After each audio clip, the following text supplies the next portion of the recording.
right, let me stop it. Let me take it out. Else I'll be listening to it the whole time I'm talking to y'all, and I can't really hear myself. Turn me up in the headphones. What's up, y'all? To me, Erica. We've been on here for 6 minutes, honey. I've been smoking reefer, drinking coffee, listening to music. Just getting mentally prepared for our video today. Go ahead and while my Keisha's trying to find a place to land, girl. My damn nerves. To the left, to the left.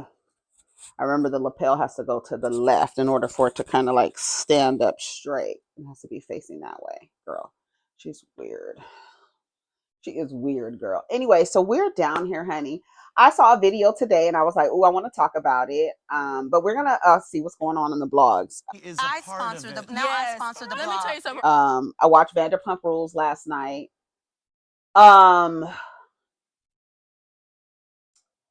That living situation between Ariana and Tom Sandoval is weird. It's not healthy. And I know that a lot of people go through that, like when they're in a breakup and like they don't want to leave the home. They bought the home together and he wants to buy her out. She's kind of, I feel like, I think he said it last night, that she's holding on to the house as revenge, like vengeance. She's getting back at him for like holding on. He can literally buy, I don't know where Tom Sandoval gets all his money from. I don't know. Because remember how he helped James Kennedy do his proposal to the woman he ended up fucking, girl, to Raquel, Rachel, whatever her fuck her name is today. I was with Lala, girl. Why is, did you see how my shoulders were raised like that? Let's sit down like this.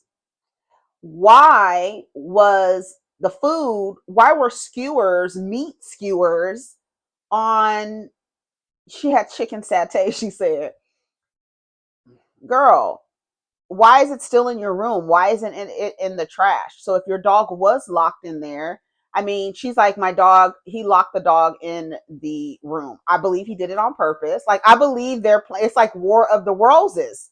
It is like War of the Roses. Have you ever seen that movie with Michael Douglas? And I believe it's is it Kathleen Turner? No, it's not Kathleen Turner. Hey Siri, who is in War of the Roses? Oh God. The movie, girl. Here, War of the Roses. Okay, the movie 1989 is with Michael Douglas. Yes, and Kathleen Turner, Danny DeVito. Yes. Shout out to Sean Astin. He was in it too. Yes, War. Oh yeah, he was the son. War of the Roses. Girl, fighting back and forth. Have y'all ever seen that movie? Go watch that movie. That movie is crazy. I think Danny DeVito was the lawyer. Was he his lawyer? I don't. Girl, they tore that. When I tell you they tore that house up, they were in a divorce, breaking up, whatever, however you want to call it, whatever label you want to put in it. They were dissolving a relationship. And when I tell you they tore that damn house up, trying to get back at each other, that is what Sandoval and what's call it is doing. I believe he locked that dog in there on purpose. And the way that she was yelling and screaming at him, I believe like that. He was like, that rage, girl. She has a right to have that amount of rage at you, of anger at you. But at the same time, her still trying to manage how the other people are trying to, reconcile with him in a way. She's going to have to let it go. And then she also said it in the episode that, he is part of the friend group. I am going to be around him. I am going to see him. So I might as well go. Lala had a water tasting party. I'm like, water tasting. That's great. It's a mess. I let me tell you how much I thought it was hilarious when Katie ends up sleeping with Schwartz's best friend. So remember, Schwartz and Katie got a divorce, right? He's never there for her. He was never there for her. We saw it. We saw how he treated her. He called her a bitch the night before their wedding. He told her, I hate the sound of your voice. He has said that to her, okay? he finds out. Now, listen. This is so messy. This is why I like Vanderpump Rules. It's so messy. First of all, Sheena has everybody's location. I don't know why anybody is sharing locations with Sheena or why so many people are sharing their locations with Sheena. But I do feel like Sheena is like, let me see where they are. Let me see where they are. Let me see where they. So she got basically trackers on all her friends. So Tom Schwartz's best friend, I'm gonna call him David. I can't remember his name. Keith. I can't remember his name. David. I'm gonna just say David. So his friend Dave, I think it's Keith. I think it starts with a K. Maybe Kevin. I can't remember. Is it Kevin or Keith? I don't know. Anyways, so y'all tell me. So Shorts, so they went somewhere. Where did they go? They went somewhere. They were at Sir. I think they were at Sir. And they all left Sir. And Max, I don't know what his fucking name is. It's something like that. Keith, Max, Kevin. It's something like that. David.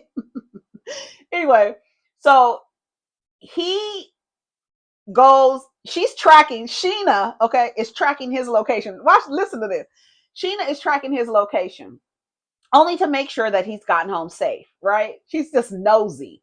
And she's like OCD. Like I think she's like not OCD, like she has anxiety. I think she has anxiety, and especially around her daughter. She don't want anybody watching the kid or whatever. And that's, her and Brock are going through that where she's needing to feel more comfortable allowing people or trusting people. Anyway, this bitch is tracking all her friends. Everybody has given Sheena access to their location. So she sees that Max, I'm gonna call Max. She sees that Max is taking Katie home and is at Katie's house, right? So she was like, oh, okay, he's just taking her home, because everybody's been drinking and stuff like that. So he took her home. Then she said in the morning when she woke up, that motherfucker, his location was still at Katie's house. His location was still at Katie's house. So, Tom Schwartz and Katie had a agreement not to mess with anybody in the friend group, but he broke the agreement by kissing Rachel down to Sheena and, no, was it Sheena and Brock wedding? Yeah, to their wedding party. Yeah, it was Sheena and Brock. Oh my God, Vanderpump, they've been through so much, that group of friends. Anyways, so then she noticed, right? So then she shares that with her husband, right? So she was like, Brock, girl, guess what? I saw that Max took Katie home last night, but then I wake up and Max's location is still at Katie's house. So they talking, right? Husband and wife. That's what y'all do with your partner. You telling them what's going on with the other people in the group. So they get somewhere. Again, everybody's there. Katie, Brock, Sheena, all of them are there, right? Brock, he mentions it. Katie, wasn't you at so-and-so's house the other night? Katie, when I tell you her face, she was like, what are you talking about? Now, mind you, Schwartz and Max are best friends. He keeps saying, that is my best friend. That's my best friend. How could you sleep with my best friend? Now, they haven't shown Max at all talking to Schwartz about it or nothing. They worried about Katie because Katie got so mad because whatchamacallit broke the agreement. So Katie was like, ain't no more agreement. Ain't no more agreement. So I kind of felt like I just wanted to have, I don't know if I was kind of like, fuck it. I always think about his feelings or how he's gonna feel.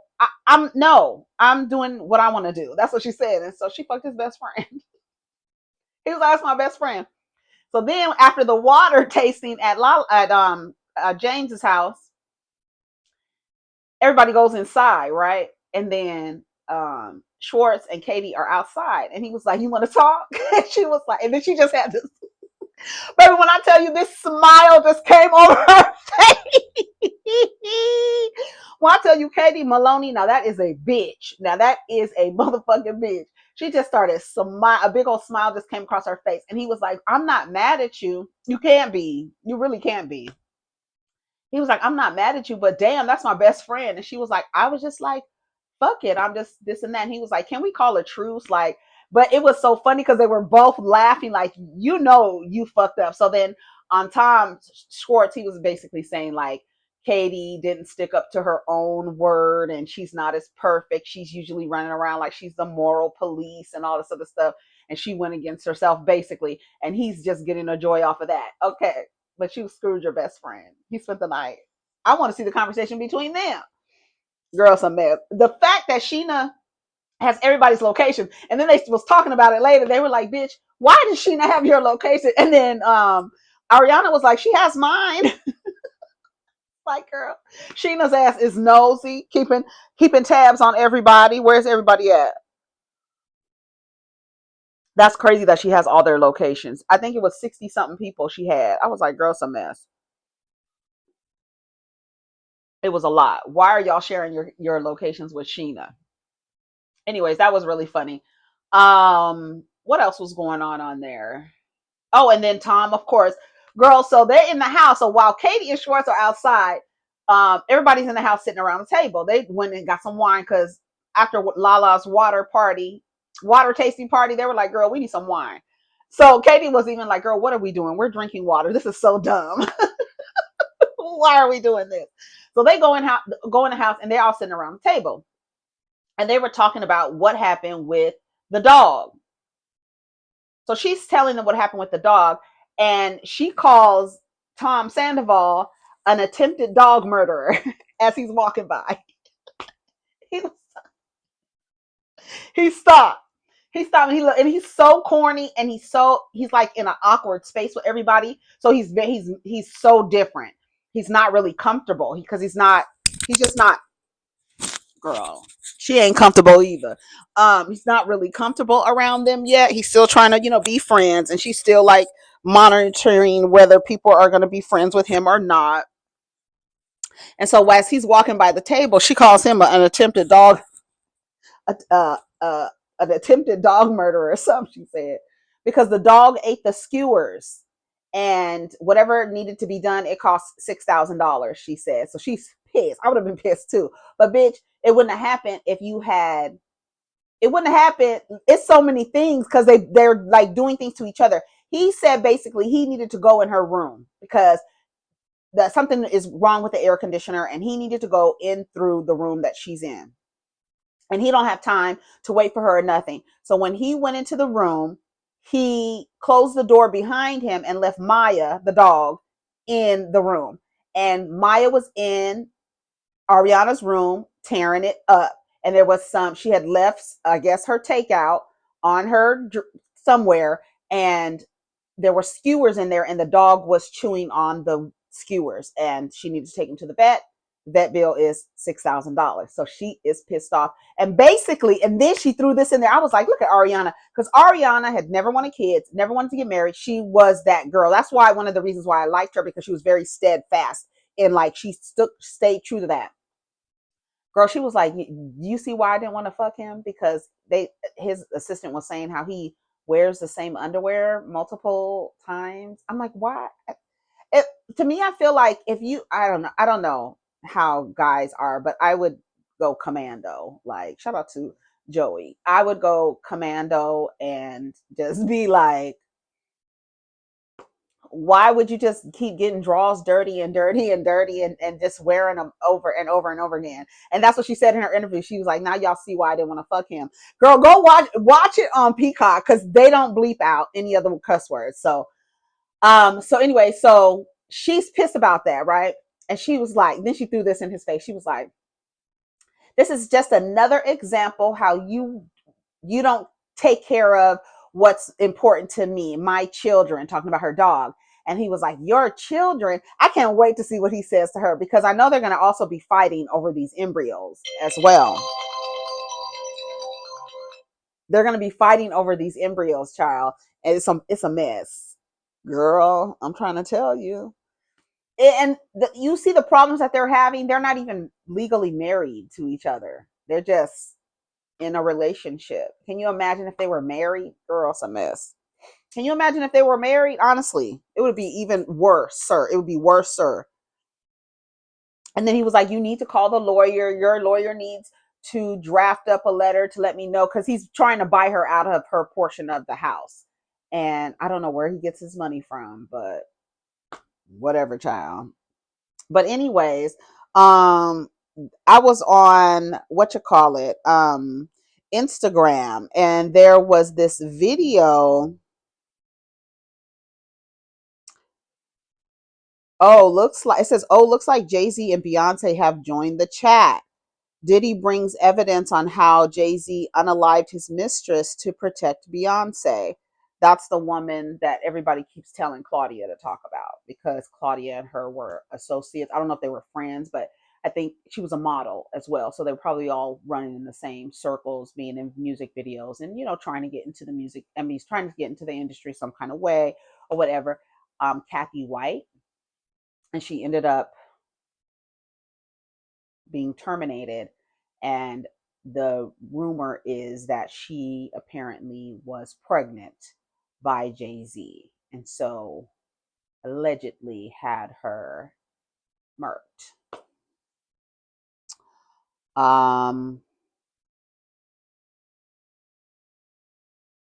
Jay-Z and Beyonce and Diddy need to get locked up like R. Kelly if they don't, because they got money and can buy and get away with it. The song Daughter by Beyonce is a confession. I gotta go read the lyrics now. All right, surviving Diddy, P. Diddy. Several documentaries about Diddy allegations are allegedly in the works. His ex-artists, dancers, associates, etc., have been asked to participate. There was some word that Cassie was cooperating with the feds. I would too.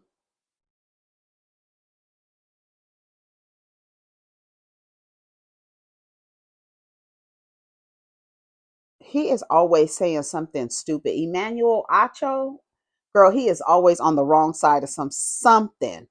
On the wrong side of something. Okay, hold on. Let me see. Ooh, yes. Hold on. It was a car. That was so sickening, honey. My son told me this when he was 17 years old. He said, if you really loved me the way that you said you loved me, you would have taught me how to survive in the situations that you were afraid of killing me, instead of protecting me and not teaching me how to protect myself. And that is what happens when mothers think that they can raise men. We don't teach them how to protect themselves the way that a man teaches a man how to protect himself. What we do is we coddle them, and we become this wall of security that come crashing down when they get to smelling themselves and they in their 18s and 19s, and now he can't live in your house no more, and you send him out into the world unprotected, and that's why he resents you. Because it indirectly disrupts their understanding. Yes. You love them so much. The birth of a villain story. Like, yes. That's the birth of a villain story. You know how a lot of villains have complex relationships with mommy? Yes. And it's like, because I love to hate her, I know that she only did it because she loved me. Yes. But if she really loved me, you would have taught me how to protect myself. My son told me this when he was 17 years old. Protect yourself against who? Protect himself against whom? Other men? So arm your child with the truth. That's why I keep telling y'all, arm your children with the truth. The playbook hasn't changed. Let them know what they're going to be met with. You don't need a man to teach a boy to be a man. Because have you ever looked at their definitions of manhood? We have a whole group of men who believe that a rite of passage to manhood is sexual assault. You have a group of men who give harmful advice to boys on how to relate to each other, to other women, to children, to other groups of people. When boys leave the parental home, they go in community. You know what they're going to be met with, because that's what you were protecting him from, right? So while you're protecting him from it, it's also good to let him know what it sounds like, what it looks like how boys to men are socialized to believe the more women you come in contact with sexually defines your manhood. That is harmful information. Dishonoring their bodies is part of accessing manhood. So I actually don't want these men out here, society as a whole, to get a hold of them. But I understand when they go out into the world, they are going to be met with people who come from households where they're teaching something totally different. And he's going to hear other boys and older boys and young men, the way that they speak about whatever it is.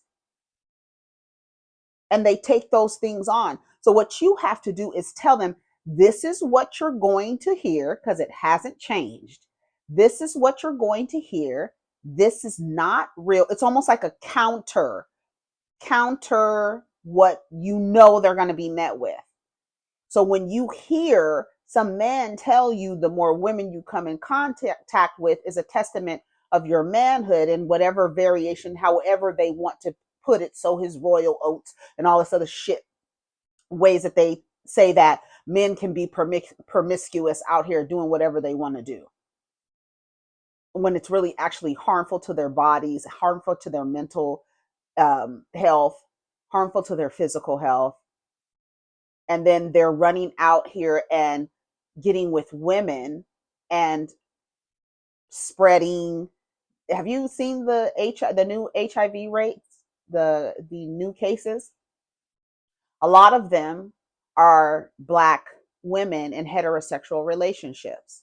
So they're now getting the results of socialized men being told that spread your seed, your fertilizer. It's actually a fertilizer. Spread your fertilizer everywhere as much as you can. They're told that. They're revered for that. Look at how they praise Nick Cannon. Look at all the things that the men are praising. Look at all the ideas that they're enforcing. Are you sure you want these men to teach your son how to be men? Are you sure?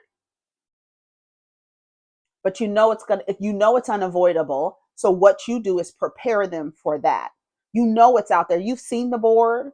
You've heard them talk. You've listened to them, what they hear in the barbershop, what they hear amongst their friends, because you don't know the houses they come from and what they're being taught there. They could have a father in the home and he could be toxic as fuck, teaching his son crazy shit. Hello, Puffy, Christian, Justin, Quincy.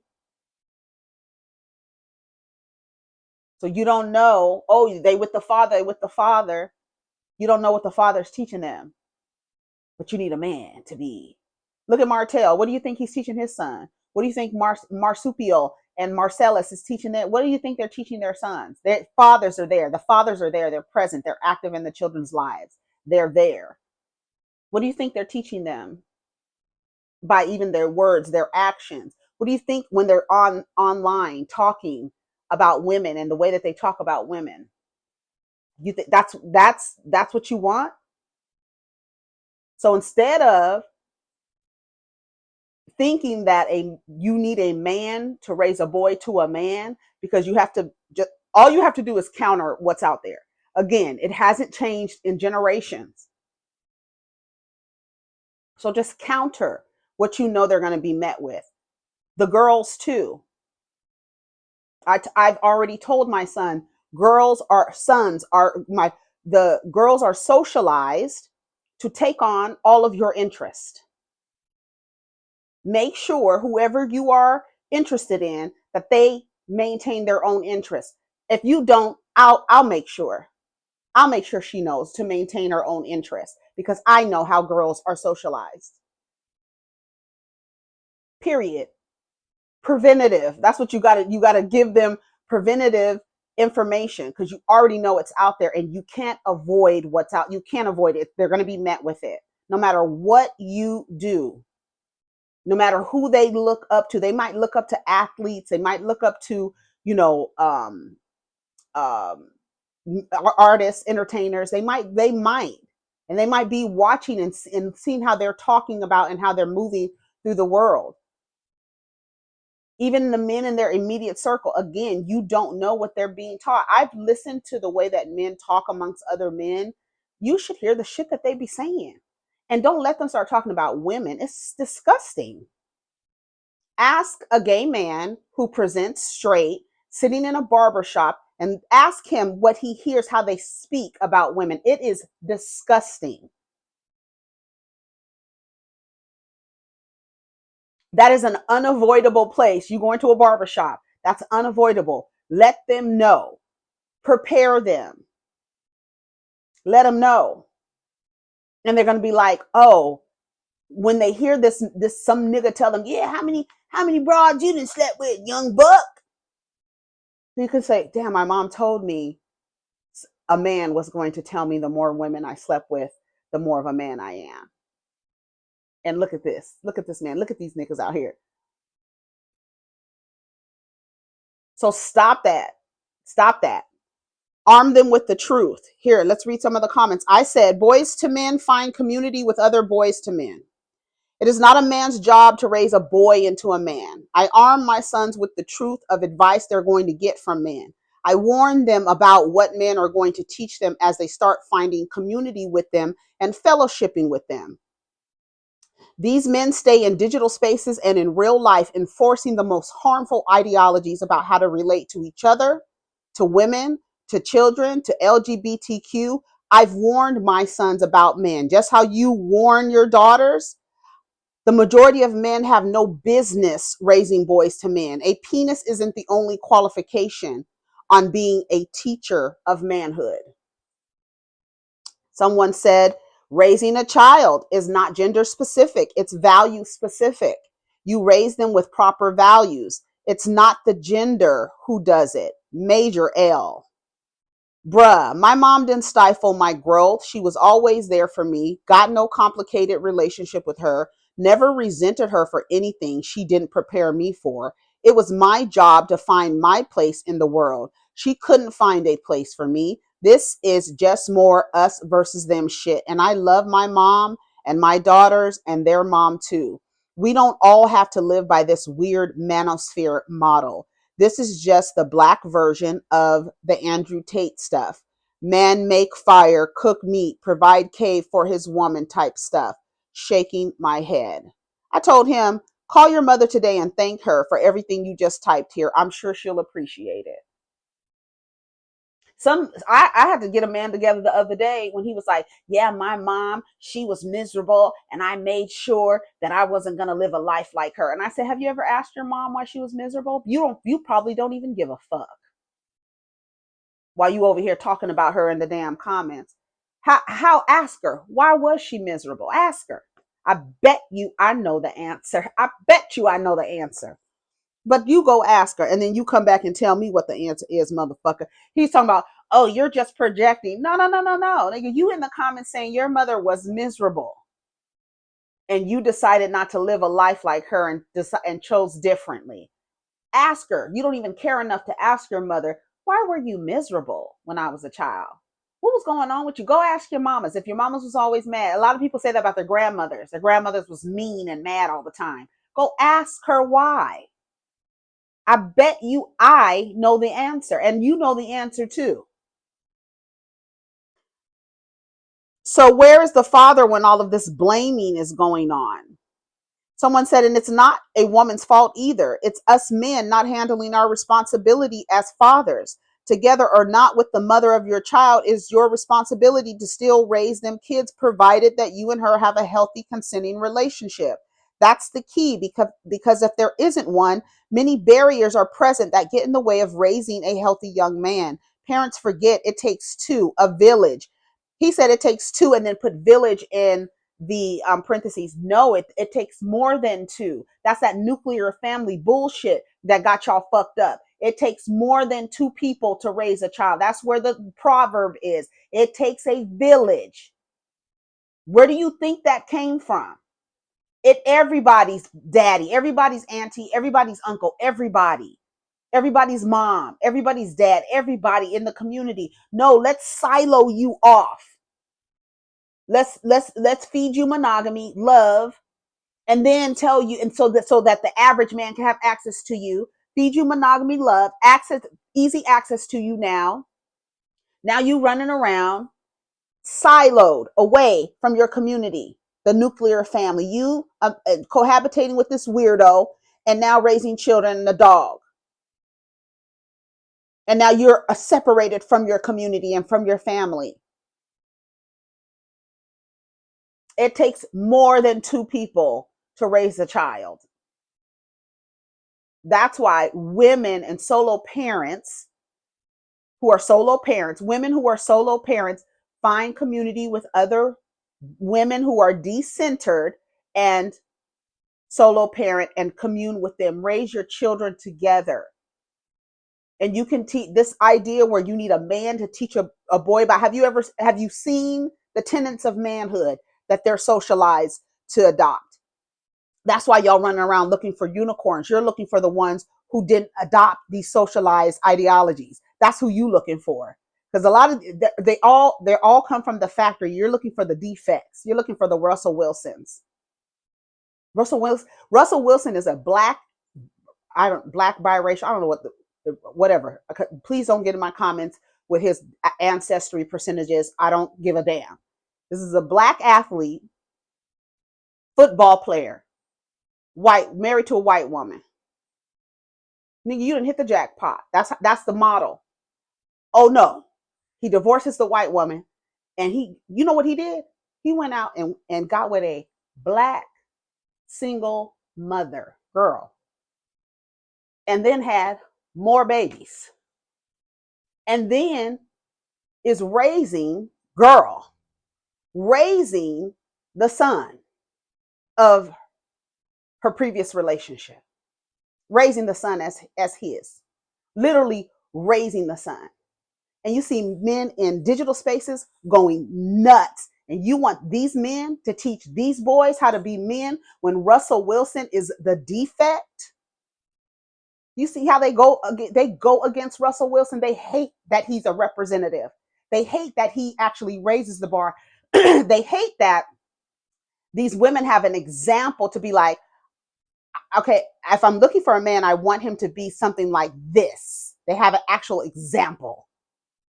And there's someone to measure you all by. Here's the bar. Y'all want the bar to be in hell. That's where y'all want the bar to be. But here's Russell Wilson, and goddamn, tear his ass down every time he gets in the news, tear his ass down. He done went and married a black single mother. He had a white bitch and went out and married a black single mother and is raising the child and has some more babies. Girl, that's a crazy person. People look at him like he's a stain. Men do. So are these the men you want raising your boys? So it takes more than just two people. A good balance of solid personalities always helps the growth of a child. This gender specific things about raising children is crazy.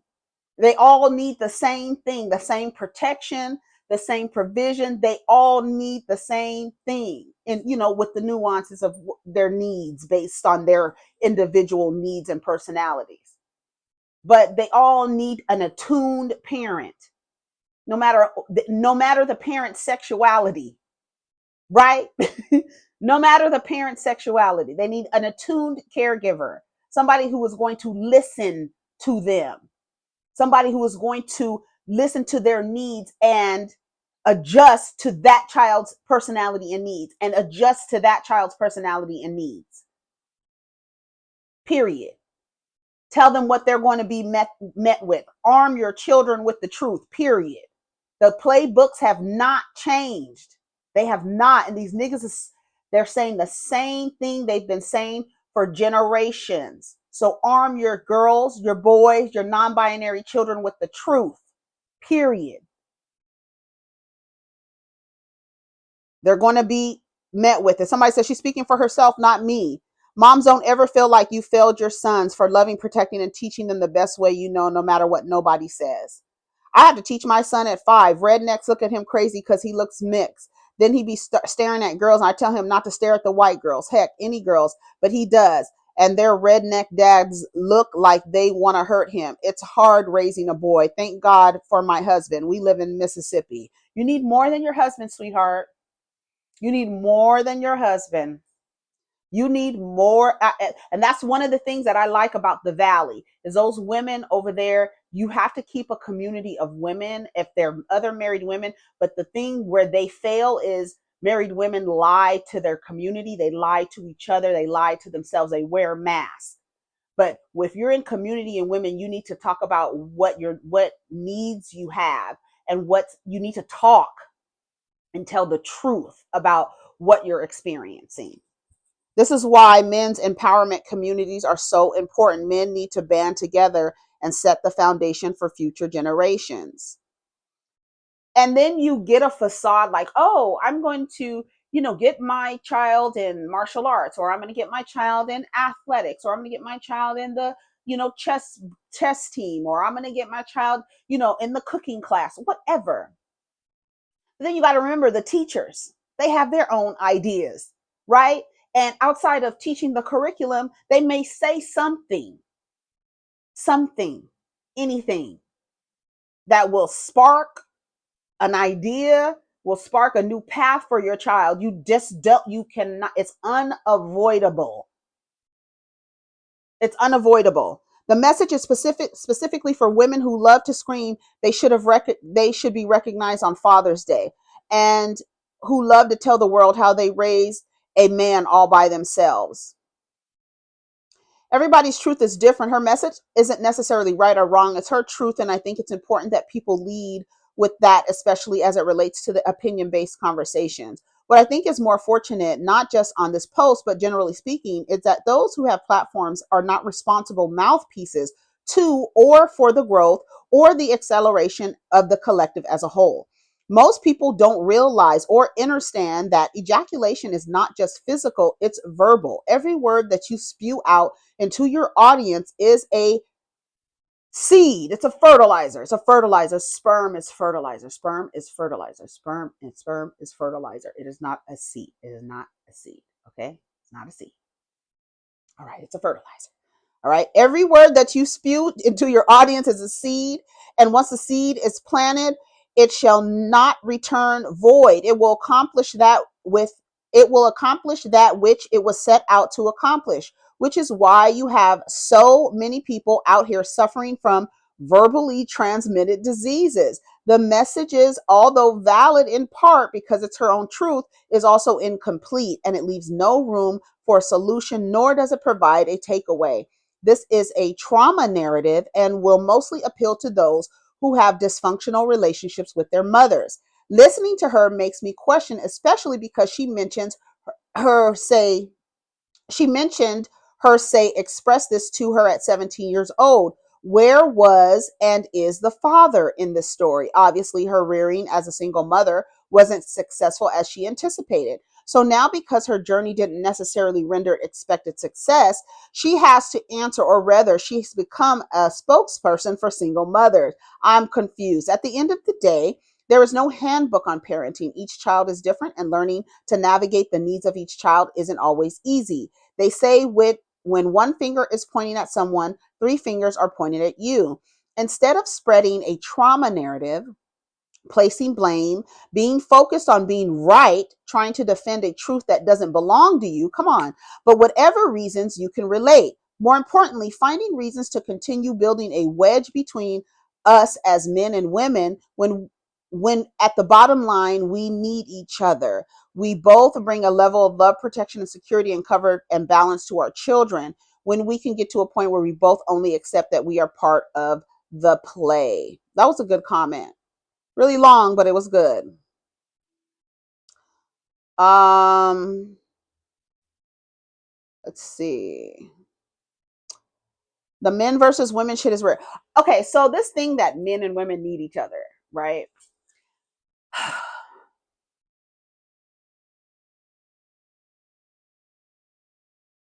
Yes. Okay. They do. Okay. It's a clock, right? You have cogs in a clock that are ticking and moving around. Everybody needs to be moving cohesively in harmony.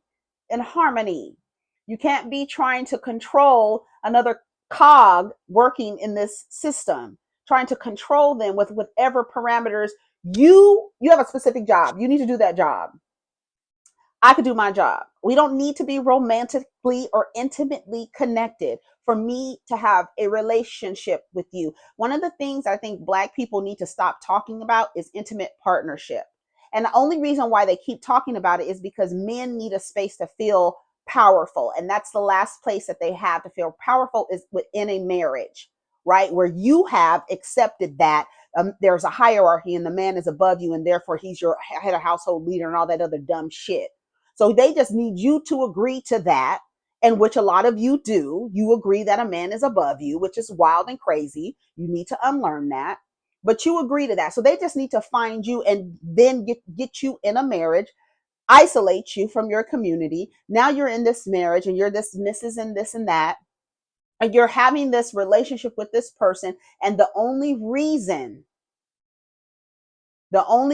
he needs you to do that is so that you can have free labor, so he can have free labor, so he can feel powerful, like he can feel like he's doing something. That is the only reason why they keep talking about intimate romantic relationships.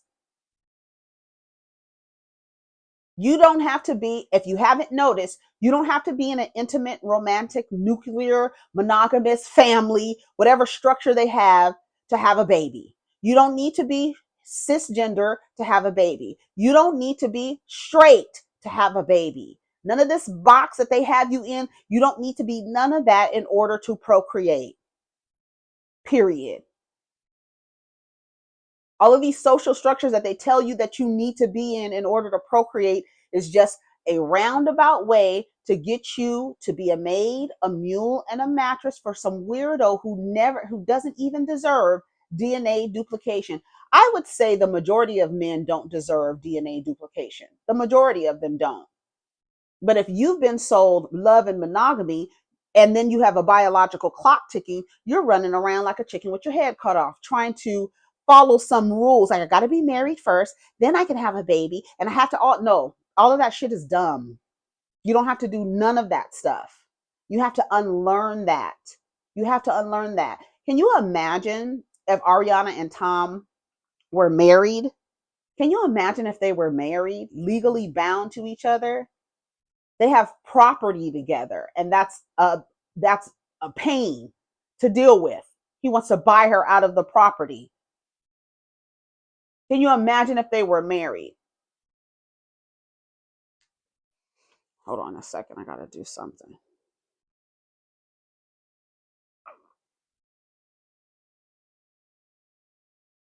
All right. My mama trained me through the ghetto way. I wasn't prepared. She raised a gangster and made sure I stayed through most of her elder and older family homes from Pillsbury till from primary until out of senior high school. I became a provider since senior high. Them old people made me know I only had myself to make a provision. I felt bad and maltreated at first, but with time I realized it was a blessing, been put through a lesson. I respect them all to date. Shout out to all the single mothers and mothers out there. May God's blessing never seize you all. I don't know. My mom raised three phenomenal men by herself. They are all successful and thriving. She was strict and did not coddle them. She let them experience the world and they turned out fine. She's a tough lady. I felt like I was raised by both a father and a mother. I think it depends on the strength of the woman. Weak women raise weak men. I do believe having a father is incredibly important, and I'm sure my brothers had male mentors outside of the home. She's not blaming but taking accountability. We can say, where's the father? That's what they're talking about. We have a discussion on how you were wrong. That's crazy. Okay, anyways, but I gotta go. Y'all let me know what y'all think. I'll post a link to the video in the chat. I don't even know what we talked about today. Tom and Ariana and Vanderpump and this lady and raising boys. That's what we talked about. Raising boys. men raising boys to men, or that being their job, and them needing a man and all of this stupid shit. Crazy. It was funny because I asked my kid. I asked him, "What is it?" Yesterday, I said, "What do you think? Do you think nail polish is for no? What did I say? Do you think nail polish is for girls? Just for girls?" I think I said, and he said no. And then I showed him that kid at Duke with the nail polish, and he was like, "Oh, that's not bad. They're like white and blue." He's like, "Isn't that his jersey?" Yeah, that's it's just expression. Let your kids express themselves. Arm your children with the truth. The handbook hasn't changed. It hasn't. So that's all you can do. Take care of each other. Protect your energy. Let's get down in the comments.